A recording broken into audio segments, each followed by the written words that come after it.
Good evening. Thank you. I appreciate the opportunity to address the group. I want to talk briefly about the status of the Feed to Achieve legislation that passed in April this past year. And I put together a packet of information for you. It's a little premature to start talking about the success of it, but in my opinion, it's been a huge success thus far.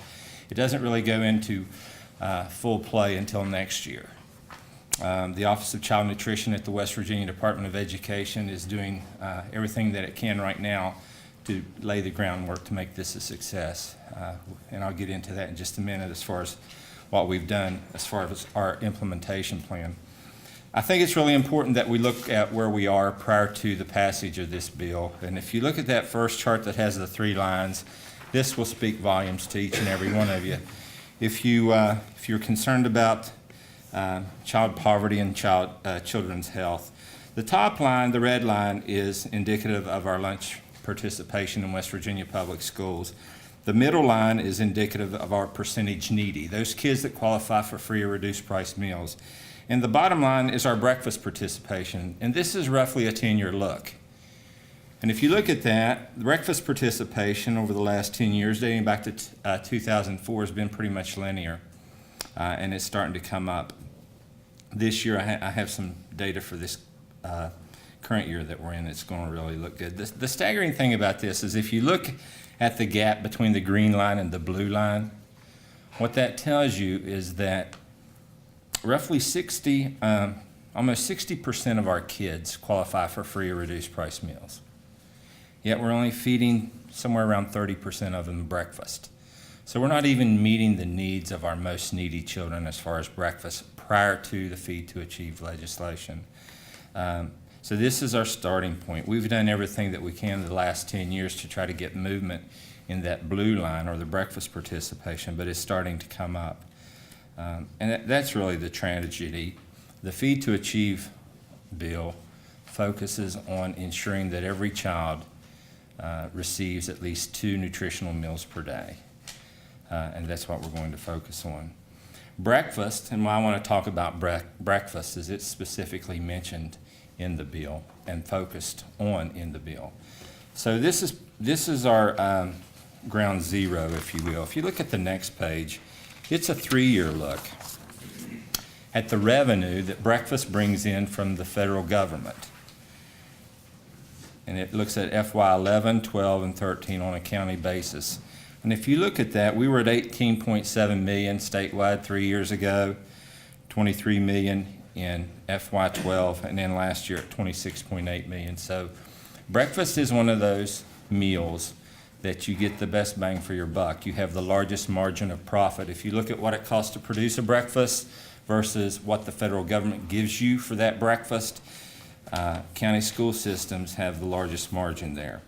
And the more money that we can bring in from the federal government to subsidize these meals, the more money that will be freed up in the general funds in the public school system that they can use to do other things as far as education. They won't have to allocate those funds toward the school meals program. It will become more and more self-sustaining.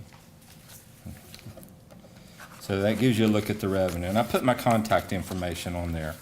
I want to talk to you, that next page is really our implementation plan. And if you'll bear with me, you may not know what some of those acronyms are. This is an in-house document, but I sort of had a little bit of short notice and I threw this packet together for you. But the first thing that we had to do when the bill passed was train my staff. They weren't involved in any of the process. They knew nothing about the Feed to Achieve bill. And so the first thing that we had to do was train the staff.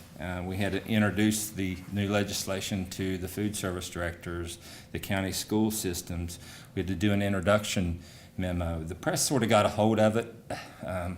It's the first time I've been involved in something that the press got out front on this thing so quickly. There was a lot of misinformation. One of the biggest misconceptions is that every child was going to have a free breakfast and lunch. That's what the Feed to Achieve bill was going to do, and that's not the case. That's not really what the legislation says. That's one of the primary goals of the legislation, but it wasn't. It didn't really say that. So there was some misconceptions out there. We had to come up with an accounting system, a way to account for these private sector funds. Those of you that are familiar with what the Feed to Achieve bill does in creating the private sector partnership, and we had no way to account for that. And even if someone wants to, in the future, contribute to the school meals program through the Feed to Achieve legislation, we needed some mechanism in place to receive those funds and account for those funds.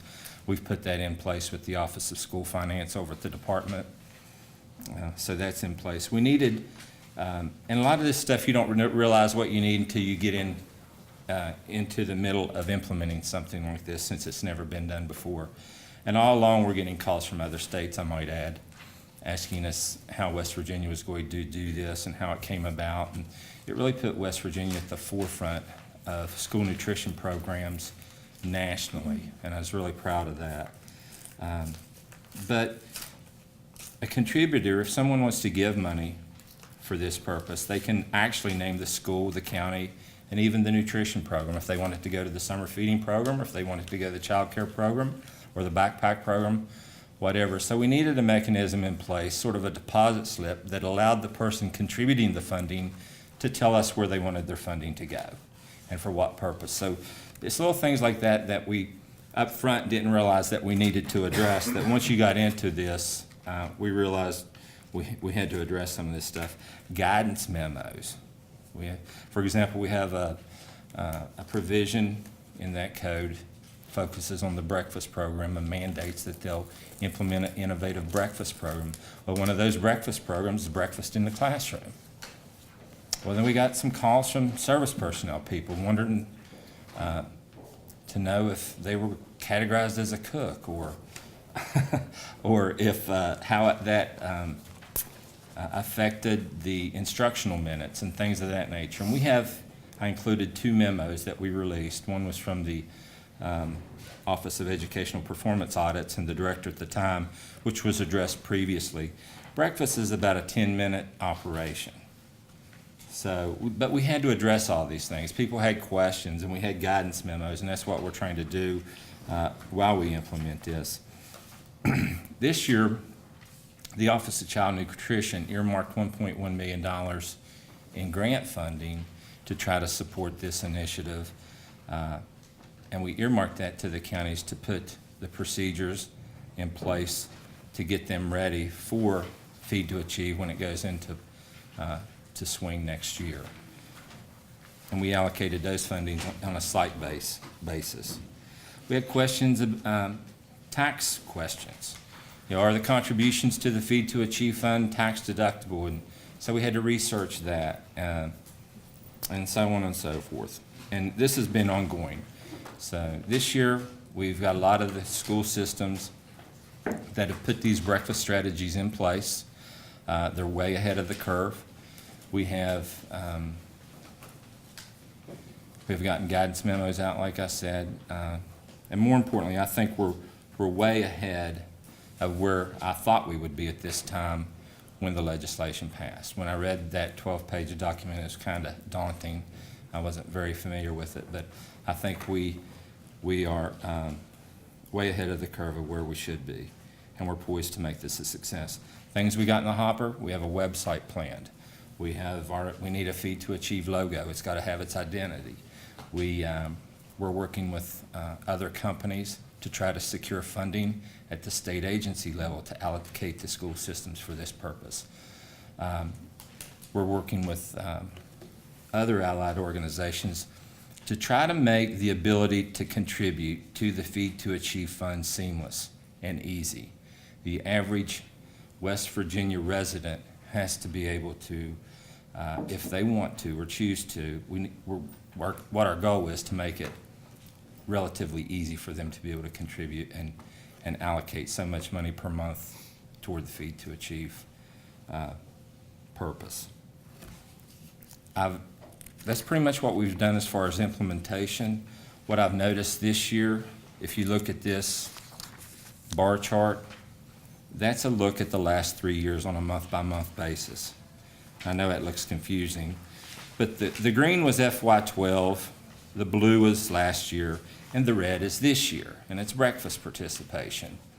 And if you look at how breakfast participation is increasing for the last 3 months, we don't have our November numbers in, or I would have included that, But you can see breakfast is coming way up. And our target market for breakfast is way above that percent needy. We want to ensure that we are at least at a minimum feeding all the needy children breakfast throughout the state of West Virginia. This hit us in conjunction with a federal initiative called the Community Eligibility Option. And we have that in over 50% of our schools in West Virginia. That, in tandem with Feed to Achieve, has really taken our school nutrition programs to the next level. Community Eligibility Option is basically, rather than a child or a family qualifying for free meals, the school or the site, the community qualifies. And every child that elects to participate in breakfast and lunch at that school does so at no additional charge. We are a pilot state for that for the USDA. This is our second year. Next year, it'll become available to the rest of the states in the nation.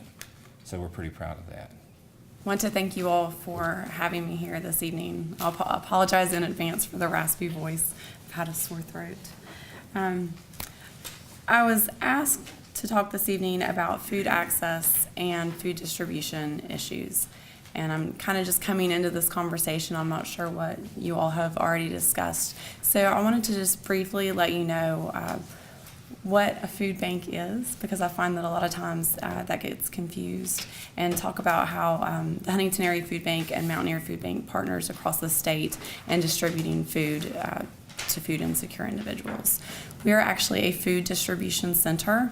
We serve 17 counties in Kentucky, Ohio, and West Virginia, 12 counties in West Virginia. Mountaineer Food Bank serves the rest of the state, and we share five counties. We provide food and other resources to over 200 nonprofit organizations just in our 12 counties. I'm sure Mountaineer has probably twice as many. And they are soup kitchens, food pantries, schools through backpack programs that we partner with, and emergency shelters. And so, like I said, we're a food distribution center. We use our economy of scale to allow them to access food resources at a significantly lower rate, and oftentimes donated, so free of cost to themselves. At the food bank, we've identified 3 food access issues just with what we do. And I'll talk about the challenges that we face, and then you all can ask me as many questions that you have so that I can identify the actual topics that you want to talk about. But we found throughout the counties that we serve that there are 3 food access situations. One is there are food deserts, where there's little or no opportunity to access food, whether you have the resources to be able to purchase that food or not. There's just not grocery stores. If there are grocery stores, they're convenience stores or they're mom and pop stores, or you have to drive an hour to get to the closest Walmart. An example of that is Mingo County. We've found that there are food deserts in Mingo County. There are counties where there are economic issues, where poverty is the program, like Putnam County. Now, Putnam County, you don't think of as having economic issues, but there are pockets and neighborhoods in Putnam County where there's significant poverty issues. There's over 8,000 persons in poverty in Putnam County alone. And so while Putnam County is not a food desert, there's certainly the opportunity to access food in that county. The struggle there is poverty related. And then there are counties like Lincoln County where they have both a food access issue and a poverty situation. So they're not able to access the food, nor is the community able to provide for themselves. There are a few different ways that we work on alleviating these problems. We don't feel that we're ever going to solve this situation, but we do what we can to mitigate the circumstances. We have our standard food distribution situation in which we work with all of these nonprofit organizations, and we directly distribute throughout the state to these organizations, who in turn distribute food to the persons in poverty, to the hungry. Secondly, we operate mobile pantry programs. 4 to 5 times a month, we go out into counties where they may be food deserts, they may have economic situations, just large pockets of persons in poverty, and we take our food and directly distribute to the individuals. 2 counties specifically, Lincoln County and Mingo County, we have 200 to 300 families every month that show up on a regular basis at these mobile pantries. And when I say regular basis, we're not going to the same place in every county every time and fostering an expectation that the food is going to be there. We travel around to the different counties, whether it's one of our partner agencies that choose to host us, or whether we find a Walmart parking lot to operate the pantry in, our mobile pantry. We find that at least 200 to 300 families attend these mobile pantries. We also operate a backpack program, and when Mr. Goff was talking, there are so many things going through my head. I really want to have a conversation with you because I think that there's a lot that we can work together with. Currently, the Huntington Area Food Bank operates 20 backpack programs in 4 different counties in West Virginia. On a weekly basis, we prepare 1,000 backpacks a week. And we have, on a regular basis, school teachers, counselors, school administrators calling us to ask if we can provide that service to their school. And unfortunately, it's usually no, because we have challenges in that area. We have the processes established, we have the distribution channels already in place, but we have funding challenges, which I know that's a challenge with everything. But we need more operational support. About 60 to 70% of our funding is charitable donations, which is wonderful. We get 10 to 20% of our funding through the TFAP program, which is administered through the West Virginia Department of Agriculture and the United States Department of Agriculture. The rest of that is grants. Operational support is pretty much a 4-letter word when you're applying for a grant. Nobody wants to provide operational support. But for us to distribute the food that we get funding for, we have to pay staff to do it. If we had more staff, we could distribute more frequently. We could expand the backpack program. We could make multiple distributions per month to each county. So that is our biggest challenge. But I do want to reiterate that we have great processes in place. There's several different ways that we implement the backpack programs in schools. We'll directly partner with the school where we prepare the backpacks in-house, and our program coordinator will take the backpacks to the school. We do that for Lincoln County, for instance, because there's no funding in Lincoln County to provide for a backpack program, so we carry that through our operating budget. And then we also partner with other nonprofit organizations who have said, we'll provide the funding to you, but we need to use your economy of scale for obtaining the donated food or for purchasing consistent food items to put into these backpacks. And so we'll prepare the food and purchase it for them or obtain the donations. And then they're gracious enough to take the food from us, and their volunteers will prepare the backpacks to take them to the schools. There are several other states, over 30 other states provide direct funding for hunger relief, and they do that in several different ways. 2 specific examples: Ohio provides, fiscal year 2012, they allocated $12.5 million to their state association of food banks, and that association in turn used those funds to use their already established distribution network to serve the persons in poverty in that state. Kentucky this year passed, excuse me, it's hard to talk. This year, on Kentucky's personal income tax returns, there is the opportunity for people to allocate their tax refunds to the association, their Farms to Food Banks program. So those are a couple examples of how states can further partner with hunger relief organizations. And again, I think we can talk a lot about the Feed to Achieve Act. I love this act. I participated in the free and reduced lunch program when I was in school, so it's something that's near and dear to my heart, and I understand the children and how they feel and how great this program is, especially when you're supporting the whole community and they don't feel like they have the stigma of being, the one kid in line that has to be asked that question. So I really appreciate everything that you're doing on that front.